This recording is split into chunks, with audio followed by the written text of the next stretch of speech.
Primeira carta de Paulo a Timóteo, capítulo 5, versículo 8. É lá na parte final da Bíblia, primeira de Paulo a Timóteo. 5, 8.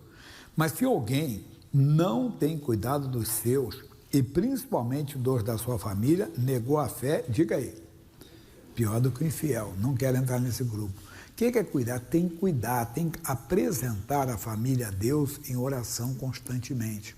Nós temos um caso que eu digo para vocês aqui, o cuidado que essa mulher teve com a sua família. É o livro de Josué, capítulo 2. Josué, capítulo 2, versículo 9. A Raabe conversando com os espias aqui. E disse aos homens, bem sei que o Senhor vos deu essa terra, e que o pavor de vós caiu sobre nós, e que todos os moradores da terra estão desmaiados diante de vós.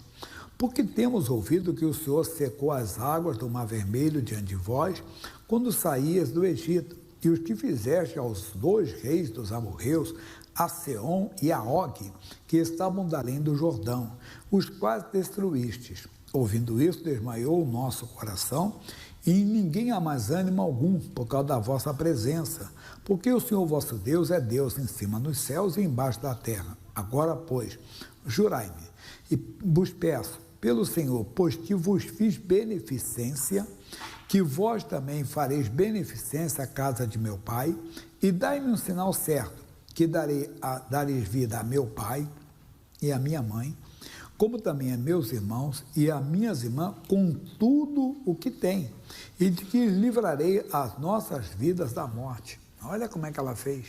Ela não queria apenas, ela podia livrar. Bem, essa mulher, ela ouviu o que tinha acontecido lá no Egito, quando o povo de Israel saiu do Egito, que o Mar Vermelho se abriu. E é que, sabendo dessa notícia, ela sabia então que aquele povo possuiria aquela terra. Ela fez o quê? Ela quis a salvação, não só dela, repararam, como da casa. Você vê que ela não tem marido aqui, pelo jeito de falar, nem filhos.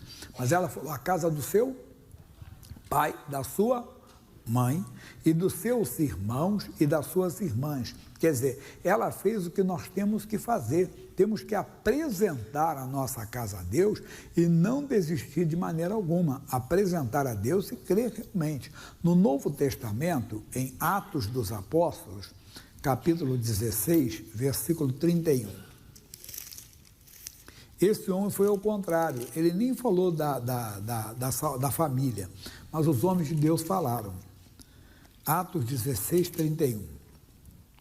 Diz assim, e eles disseram, crê no Senhor Jesus Cristo e serás salvo tu e a tua casa. Volta um pouquinho no 30 para entendermos o que eu falei para vocês. E tirando-os para fora, diz, senhores, que é necessário que eu faça para me salvar. Ele falou da salvação dele. Mas aí o Paulo e o Silas mostraram que a salvação não era só para ele, a salvação era para a casa dele, somos nós. A salvação não é só para nós, a nossa salvação é para a nossa casa. Esse homem, Marcos 5,18, ele tinha uma legião de demônios e ele foi liberto dessa legião de demônios. Aí ele queria estar no barco com Jesus, ficou surpreso, né? Ficou realmente admirado. Aí diz o versículo, capítulo 5, versículo 18. E entrando ele no barco, rogava-lhe o que for endemoniado, que o deixasse estar com ele. Jesus, porém, não lhe o permitiu, mas disse, vai para a tua casa, para os teus, e anuncia-lhes quão grandes coisas o Senhor te fez e como teve misericórdia de ti. Quer dizer, ele tinha uma legião de demônios, ele foi liberto, ele queria acompanhar Jesus nas viagens missionárias. Jesus disse, não, você vai para os seus e mostra o que Deus fez na sua vida. Somos nós. Claro que temos uma igreja onde frequentamos, temos uma igreja onde nos alimentamos, mas devemos mostrar à nossa família o que é que Deus fez conosco, a mudança que Deus operou em nós. Isso é importante. Aí nós temos aquele caso, será que nós mudamos? Será que nós podemos apresentar isso ao Senhor? Mateus capítulo 5, versículos 14, 15 e 16. O testemunho. Mateus capítulo Isso vai te ajudar bastante, né? Que nós precisamos dizer, capítulo 5, versículos 14, 15 e 16.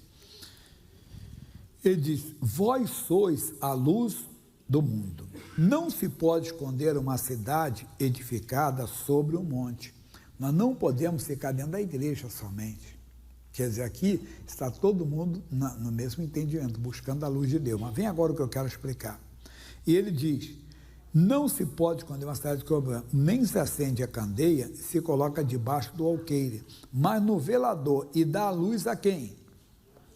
A todos que estão na casa. Quer dizer, nós temos que brilhar com o brilho de Deus, mostrar essa nova vida com o Senhor, para que as pessoas possam ver, entenda, o que está acontecendo conosco. Quer dizer, a luz, quer dizer, o brilho de Deus, a vida de Deus em nós. Se não estamos fazendo, estamos perdendo o tempo. Não estamos cuidando dos nossos, não estamos procurando levar para casa o bom testemunho e estamos impedindo a família de conhecer Jesus. Então, nós temos que verificar se estão brilhando. Aí que vai começar. Como é que eu sei que se eu estou brilhando, como é que eu devo brilhar? Vamos lá. Aí, vamos voltar um pouquinho aqui. Deixa eu 16 que eu não li, desculpe. Assim resplandeça a vossa luz diante dos homens, para que veja as vossas boas obras e glorifique o vosso Pai que está nos céus. Agora vamos lá para João capítulo 8, versículo 12. Capítulo 8, versículo 12. Falou-lhes, pois, Jesus outra vez, dizendo, eu sou a luz do mundo. É, pastor Jaime, é ele ou é nós? Ele, em nós seremos luz. Então, sem ele, não somos membros de uma igreja, somos pastores de uma igreja, somos obreiros, mas não temos ele, então nós não conseguimos brilhar para a nossa família, temos que brilhar. Diz assim, falou-lhes, pois, Jesus outra vez, dizendo, eu sou a luz do mundo, quem me segue não andará em trevas, mas terá a luz da vida. É essa luz que nós vamos apresentar à família, se nós seguirmos a Jesus. Seguir a Jesus não é um bicho de 7 cabeças, não. Seguir a Jesus é seguir a palavra de Deus. Aí esse também é conhecido lá no final, na 1 de João, capítulo 1, versículos 5 e 6. Ele diz assim, 1 de João, capítulo 1, versículos 5 e 6. Ele diz no versículo 5, e esta é a mensagem que deles ouvimos, e vos anunciamos, que Deus é luz, e não há nele o quê? Trevas alguma, não há. Aí diz, se dissermos que temos comunhão com ele, andamos em trevas. Andamos como? Não é só bebendo, usando drogas, não xingando palavrão. Não, cristão não fala isso, né?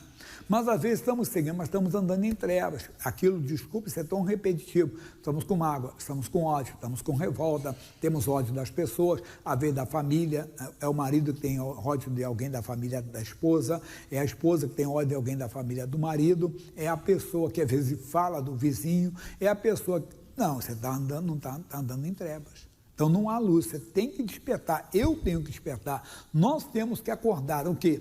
Para vivermos isso aqui. Eu dei no culto anterior, senão a semente, irmão, ela não está caindo em boa terra. A boa terra é quando o coração está limpo. Aí a palavra que entra, ela vai produzir em nós, vai fazer com que as pessoas ao nosso redor, elas conheçam verdadeiramente o amor de Deus, que talvez não estão conhecendo. Nós temos que despertar, nós temos uma missão, mostrar o Evangelho, mostrar às pessoas que estar com Cristo é incomparavelmente melhor. Veja a Raabe, ela levou toda a família dela a ser salva. Por quê? Porque ela entendeu que o Deus de Israel era o Deus verdadeiro. Quando nós compreendemos que o nosso Deus é o verdadeiro, vamos querer mostrar esse Deus para as pessoas, como está falando aqui. Então, nós não podemos, de maneira alguma, andar. Agora vai ficar mais forte para nós. Isso aqui, que nós temos Romanos, capítulo 12. Pode ser o 12 e 12, mas eu vou falar um pouquinho mais, tá? É 12 e 12, mas tem que falar Romanos, que é antes dos Coríntios, que é depois do Atos. Isso. Aí vamos falar um pouquinho mais, como eu falei que eu vou ler um pouquinho, vou ler o capítulo, do capítulo 12, versículo 9 em diante. O amor não seja fingido, aborrecei o mal, apegai-vos ao bem, amai-vos cordialmente uns aos outros, com amor fraternal, preferindo-vos em honra uns aos outros. Não sejais vagarosos, entenda, no cuidado. Sede fervorosos no espírito, servindo ao Senhor. Alegrai-vos na esperança, sede pacientes na tribulação, perseverai na oração. Atenção, comunicai com o santo nas suas necessidades, com a igreja, não é com São Jorge ou São Pedro, nada disso não, tá bom? A não ser que você tenha um irmão chamado Jorge, que é de Cristo, né? Um irmão chamado Pedro, que é de Cristo. Agora, preste atenção, igreja, é que ele diz, abençoai os que vos perseguem, abençoai e não amaldiçoeis. Somos nós. Então, nós não temos mais, você ouve muito cristão amaldiçoando, que não sei o que amaldiçoa. Não, nós não somos desse time que amaldiçoa as pessoas. Não, nós somos que abençoamos. Abençoar quem? Abençoar todo. Abençoar quem? Abençoai os que vos perseguem. Quer dizer, não é abençoar só a família. Claro que todo dia você abençoa a sua família, não é verdade? Quando você pede a Deus, Deus abençoe a minha casa, Deus abençoe a minha família, mas ele está dizendo para abençoar aquele que te persegue. Esse tem que fazer isso. Então a pessoa precisa urgentemente de acordar para essa realidade. Mas tem mais, vamos lá. Alegrai-vos com os que se alegram, chorai com os que choram. Sede unânimes entre vós, não ambicioneis, entenda, coisas altas, nem acomodáveis, mas acomodáveis aos humildes. Não sejais sábios em vós mesmos. Atenção, nosso versículo. A ninguém torneis mal por mal, procurai as coisas honestas perante todos os homens. Não dê motivo de escândalo, não. Tem suspeita, irmão, de erro, cai fora. Não fica naquilo. Não fica. Por mais que aquilo esteja dando dinheiro ou dê prazer, tem só suspeita do mal, foge. A Bíblia diz para fugir de quê? Aparência do mal. Tem a do mal, vem. Agora, olha que pancada, hein? Que diz, se for possível, quando estiver em vós, tem de paz com quem? Com todos os homens. Tem paz com a família do seu marido, a família da sua esposa, família do seu filho, da sua nora, né? Família da sua filha, do seu genro, família da sua irmã, do seu cunhado. Quando depende, às vezes não depende. Você quer, a pessoa não quer falar contigo. Mesmo assim, você ora por ela, você abençoa, que ela te persegue. Não. Mas se depender de você, tem que ter paz com todos. E às vezes a pessoa não quer. Estamos falando isso para quê? Para levar salvação para a nossa família, para a nossa família ver que é bom estar com Cristo. Senão estamos perdendo tempo, porque estar com Cristo é incomparavelmente melhor. Hoje à noite tem batismo nas águas. Quando eu batizo uma pessoa, eu estou dizendo, olha, você está sendo circuncidado no seu coração, você está sendo despojado do corpo, da carne e do pecado, e você está sepultando o velho homem. Mas aí não é você sepultar o espírito, não, tinha que sepultar tudo logo, acabar, porque aí você já foi para o céu. Porque enquanto você estiver aqui, você pode ter lutas, pode ter tribulações, pode ter coisa que pode até esfriar a sua fé, entende? Mas estar com Cristo é incomparavelmente melhor. Mas não, nós temos que ficar aqui para dar o testemunho, principalmente para a nossa casa, para atrair a nossa família com laços de amor. Um dia, claro que não é agora, eu faço um estudo com vocês sobre a família de Jesus, pessoal. Eles não aceitavam o ministério do Senhor. A Bíblia diz que os seus irmãos acharam que ele estava doido, quiseram até prendê-lo e tudo. Ele chegou na cidade onde estava a sua parentela mais, que era Nazaré, onde ele foi criado, Nazaré, e a Bíblia diz, leia Marcos capítulo 6, que ele não pôde fazer ali muitos milagres, a não ser curou uns poucos enfermos com imposição de mãos. Por quê? Por causa da incredulidade deles. Olha como é coisa séria, a incredulidade na vida de muita gente. Cantares, Cântico dos Cânticos, capítulo 2, o versículo é 10. Então, Salmos, Provérbios, Cantares. Não tem como errar, capítulo 2, versículo 10. Diz, o meu amado fala e me diz, Igreja de Cristo, nós temos que ficar atentos àquilo que Deus fala. Eu sempre digo para vocês, o pastor prega, mas quem fala é Deus. Você tem que ficar atento ao que Deus fala ao seu coração. Fala numa mensagem, fala quando você está lendo a Bíblia, fala. Até na oração. A oração não é um monólogo, você fala, não. Você fala e Deus fala contigo. Você tem que permitir Deus falar com você. Você pode estar passando um momento difícil, aquela palavra vem. É uma palavra que tira a pessoa do caminho da morte. É uma palavra, quando ela ouve, que levanta a pessoa. Aí vou mostrar aqui o que diz, o que eu quero passar hoje. Levanta-te, amiga minha, formosa minha, e vem. Está falando da igreja, está no feminino aqui, é a igreja. Entende? Mas para homens e mulheres isso aqui. Ele está dizendo, levanta-te. A palavra de Deus nunca é para derrubar o homem. A palavra de Deus é para levantar o homem. Até aquela palavra que vem, para te corrigir, ela vai te salvar. O Senhor diz assim, lá em João 3,17, diz, porque Deus enviou o seu Filho ao mundo, não para que condenasse o mundo, vamos lá?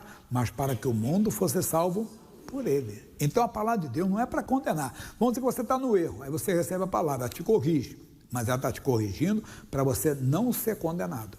Entende? Então a palavra de Deus nunca é para condenar uma pessoa. Você pode estar vendo, pode ter a vida que for, Deus vai falar para te levantar, irmão. Lá o homem lá fora é diferente. Até o nosso, vamos dizer assim, ordenamento jurídico, chama um presídio como se fosse uma casa de correção. Bem assim lá dos homens. Mas o Senhor Deus é para corrigir mesmo. Então toda a palavra de Deus, ela vem para levantar o homem. Veja Ezequiel capítulo 2 comigo. Ezequiel 2. E disse-me, filho do homem, põe-te em pé e falarei contigo. Olha o versículo 2. Diz... Então entrou em mim o Espírito, quando falava comigo, e me pôs em pé, e ouvi o que me falava. Quer dizer, quando você deixa, porque nem sempre a pessoa ela recebe a palavra. Já ouviu aquele ensinamento, aquela explicação que o dicionário deu? Ô filho, eu quero você 10 horas dentro de casa. O filho chega à meia-noite. Ele ouviu seu pai? Escutou que nem é surdo, que a palavra não atendeu no coração. Então, ouvir é escutar, atender no coração. É você atender. E nem sempre a pessoa atende. O Senhor Deus, ele diz, eis que estou à porta e bato. Eu faço pergunta para a igreja assim, Deus tudo pode? A maioria responde sim. Eu pergunto, é absoluto e relativo? Muita gente diz, é absoluto. Não, é relativo. Tanto que ele está dizendo, eis que estou à porta e bato. Se, quer dizer, é uma condição aí. Então, é relativo. Se, relativo, que é a obediência ou a desobediência. Então, se, e a pessoa vem, não abre. Ela ouve, não é bem assim, não é desse jeito, quando ela recebe a palavra vai levantando aquela pessoa, a palavra vai colocando aquela pessoa de pé. O povo de Israel tinha errado, essa é matéria nova que eu não dei. Aí o Josué foi dobrar o joelho e falar com Deus. Deus falou uma coisa para ele, Josué, isso é capítulo 7, versículo 10. Olha comigo, Josué 7, 10.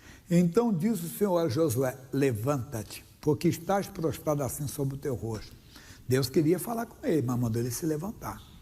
Quer dizer, você tem que deixar Deus falar, que a palavra te levanta. Repito, a palavra nunca vai derrubar você. Por mais que você tenha errado, desculpe a expressão, você tenha pisado na bola, tenha se ausentado, Deus vai te dar a palavra para te levantar. A palavra de Deus nunca é para derrubar o homem, ok? Guarde isso no coração. A palavra de Deus não é. E aceite, Provérbios capítulo 12, isso eu dei nos outros. Provérbios 12, isso, o que diz? O que ama a correção, ama o conhecimento. Mas o que aborrece a repreensão é um bruto, é um estúpido, quer dizer, um ignorante. Porque Deus corrige, deu a palavra para levantar a pessoa. Deus não deu a palavra para humilhar a pessoa. Deus deu a palavra para levantar a pessoa, colocar a pessoa de pé. Isso é importante. Aí tem mais para nós aqui. O que nós vamos ver agora? Ele diz assim, eis que passou o inverno e a chuva cessou e se foi. Inverno é o tempo que não tem luz, porque aqui não dá para explicar muito, que no Brasil, não, aqui, pelo menos no nosso aqui, apesar de ter frio em São Paulo e tudo, mas você pode ver que a época do inverno demora mais para clarear, na verdade, e escurece mais cedo. Mas desses países que tem inverno rigoroso, eu falei que eu tinha um irmão que morava na Alemanha, que ele era profissional, e ele estava lá. E eu fui na casa dele, eu fui lá, até preguei numa igreja local lá. Foi no final de 94, era ainda novembro, mas já estava chegando o inverno, não tinha chegado o inverno ainda. Aí estava chegando o inverno, quando eu fui lá na casa dele. Aí eu notei que era, às vezes, 9 e pouca, 10 horas da manhã que vinha clareando. E 3 horas da tarde, menos uma vez, às 10 já estava escurecendo de novo. Então, quer dizer, eles ficam mais no escuro do que com a luz.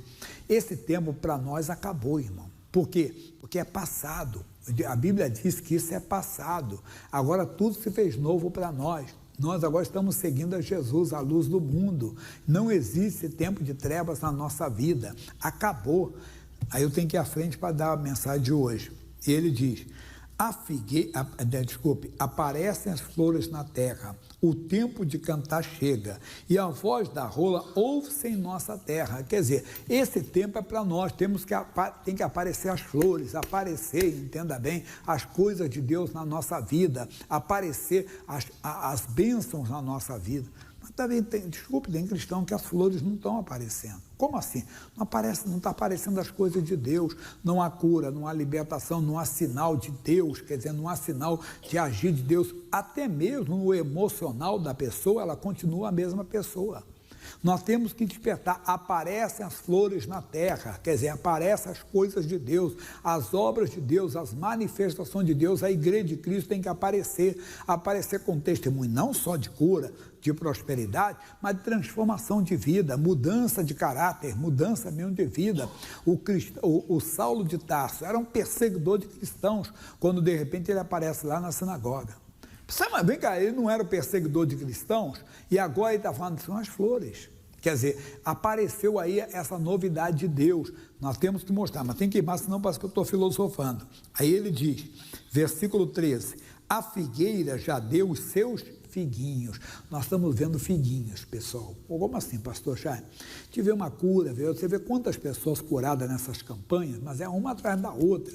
E vai ter mais, eu estou com campanha marcada até o final de novembro, pessoal. Eu tenho campanha marcada até o final de novembro. Vai ter muita novidade, que agora eu vou voltar com a unção dobrada, para ver mais ainda. Mas eu falei em Santo Amaro, a igreja de Santo Amaro, muita gente, tem centenas de lugares lá. A nossa igreja, ela fica na rua do shopping. Aí você indo na frente, tem uma faculdade, depois tem umas lojas, tem as galerias, depois vai chegar lá onde tem o metrô. Mas o que eu estou falando, do lado de cá é o cemitério. Nós temos que crescer tanto que um dia a pessoa chega lá e fala assim, vamos levar o nosso morto ali na igreja. E a igreja ora e o morto ressuscita. É o tempo para ver, nós temos que ver. Isso tem que acontecer. Não estou dizendo que agora vai levar todo morto para lá, não. Mas Deus pode um dia inspirar e levar, mas Deus não vai levar se a igreja não se preparar, porque Deus já sabe, não vai fazer a igreja passar vergonha, entenda bem, fazer ridículo, levanta e não acontece nada, e então ela chega, acaba, vão enterrar logo, né? Mas é inspiração, é coisa dada por Deus, mas nós estamos vendo figuinhos. Nós não estamos vendo os frutos como deveríamos de ver. Isso não é só a igreja, é você que é a igreja. Quer dizer, você deveria ter testemunhos, operações de Deus que estão acontecendo. Aí vai ter mais, para nós assim. Ele diz, a figueira deu seus figuinhos, as vides em flor exalam o seu aroma. Levanta-te, amiga minha, formosa minha, e vem. Pomba minha que andas pelas fendas das penhas, no oculto das ladeiras, mostra-me a tua face, faz-me ouvir a tua voz, que a tua voz é doce, a tua face é aprazível. Tá, não fica escondido não, se apresenta para Deus. A sua voz pode incomodar alguém, mas não incomoda a Deus. Ele quer ouvir a sua voz, que tem de cristão de cabeça baixa, é para você se levantar, é para você fazer a obra como ela tem que ser feita, entendeu? E tem que acontecer. Versículo 15, aí chegamos ao versículo. Apanhai-me as raposinhas que fazem mal às vinhas, porque as nossas vinhas estão em flor.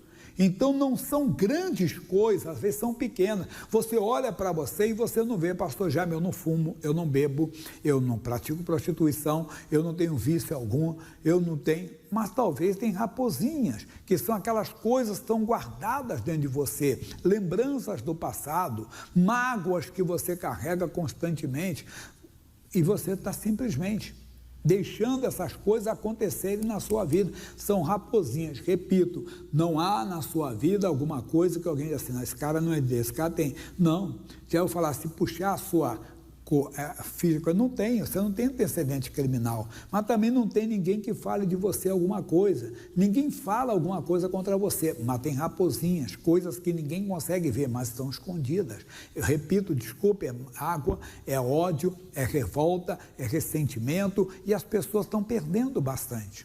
Fica com essa palavra, vê se não tem raposinha aí. lembrança do passado. Você não consegue esquecer o que o marido fez, o que a esposa fez, o que a família dele fez, o que a família dela fez. Isso está prejudicando você. As raposinhas fazem mal às vinhas. Parece que não tem. Raposinha, isso não faz mal para ninguém. Faz. Elas entravam lá na vinha, me estava explicando uma vez, e assim, elas faziam o pipi delas, entenda bem, parece cômico isso aí, mas é verdade. Aí é questão de entender lá da agricultura, que vai fazendo ali e vai retirando a vida dela, que ela não vai produzir o que ela tinha que produzir. Quer dizer, você também não está produzindo. Não é a raposa que chega e devora, não. São as raposinhas que vão minando a sua resistência, que vão roubando, entenda bem, a sua comunhão com Deus. Desperta, volta ao versículo 1. O meu amado fala e me diz o que Deus falou com você na mensagem, o que Deus falou com você agora na pregação. Quer dizer, para você voltar para a vida, limpar o seu coração. Deus, eu não quero nada atrapalhando a minha comunhão contigo, eu não quero nada atrapalhando a minha vida contigo. Você vai ver que vai funcionar. Amém?